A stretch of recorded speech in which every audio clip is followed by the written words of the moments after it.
மச்சான் நான் போய் சாப்பிட்டு கார்ல வெயிட் பண்றேன் மச்சான், வெயில் அதிகமா இருக்கு. சரி ஓகே மச்சான், நீ போய் கார்ல வெயிட் பண்ணு. நீ வரியா மச்சான் சாப்பிட? இல்ல மச்சான், ஃப்ரெண்டு எனக்கும் சேர்த்து சாப்பாடு எடுத்துட்டு வந்திருக்கானா, நீ போ, நான் வந்துடுறேன். சரி ஓகே மச்சான். சாரா ரொம்ப நேரம் வெயிட் பண்ண வச்சிட்டேன், இதை வந்துட்டு இரு. பரவாயில்ல மச்சான், நீ பொறுமையா வா. என்ன சாப்பாடு மச்சான்? மச்சான் என்னடா ஆச்சு? இப்பதான் மச்சான் ஒரு பிரச்சனையை முடிச்சேன், பின்னாடி இன்னொரு பிரச்சனையும் வருது. வாழ்க்கையே வெறுப்பா இருக்கு மச்சான், ஏன் தான் ஆம்பளையா பிறந்தோன்னு இருக்கு.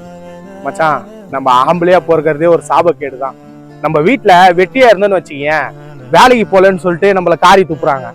அதே நம்ம வேலைக்கு போனா இவ்வளவுதான் உன்னால சம்பாதிக்க முடியுமான்னு கேட்பாங்க. இப்ப இருக்கிற ஜெனரேஷன்ல நம்ம லவ் பண்றோம், உருகி லவ் பண்றோம். ஆனா அது பேர் என்ன தெரியுமா சொல்றாங்க? டாக்ஸிகா. அது மட்டும் இல்லாம அந்த பொண்ணை கண்டுக்காம கொஞ்சம் ஸ்பேஸ் கொடுத்தா போதும், உனக்கு என்னடா லவ் பண்ண தெரியுது, நீ எல்லாம் என் லைஃபுக்கு தேவையே இல்லைன்னு தூக்கி போட்டு போயினே இருந்துடுறாங்க. இந்த ஜெனரேஷன்லாம் தாண்டி நம்ம கல்யாணமும் பண்ணிப்போம், ஆனா நம்ம பொண்டாட்டி பேச்சை கேட்டா வீட்டுல பொண்டாட்டி தாசன்னு சொல்லிடுவாங்க. அதே வீட்டுல இருக்கிற அம்மா பேச்சை கேட்டா அம்மா புள்ளன்னு சொல்லிடுவாங்க.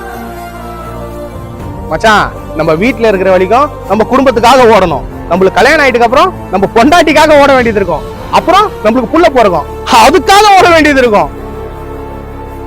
இதே ஆம்பளைங்க சம்பாதிக்க ஆரம்பிச்சிட்டாங்க வையன், வீட்டு வாடகை, கரண்ட் பில்லு, வீட்டு செலவு, வீட்டு கடனு, அதை தவிர்த்து நம்மளுக்கு இஎம்ஐ எல்லாத்தையும் பார்க்க வேண்டியது இருக்கும் மச்சான். அதுவே அவ்வளவு பெரிய பிரச்சனை ஆயிடும். நம்ம சொந்த காசுல ஒரு டீ வாங்கி குடிக்கணும்னா கூட யோசிக்க வேண்டியதா இருக்கு மச்சான். ஆம்பளையா பிறந்தாலே கஷ்டம் தான்டா, எல்லாத்தையும் சமாளிக்க ஆரம்பிப்போம். வா சாப்பிடலாம்.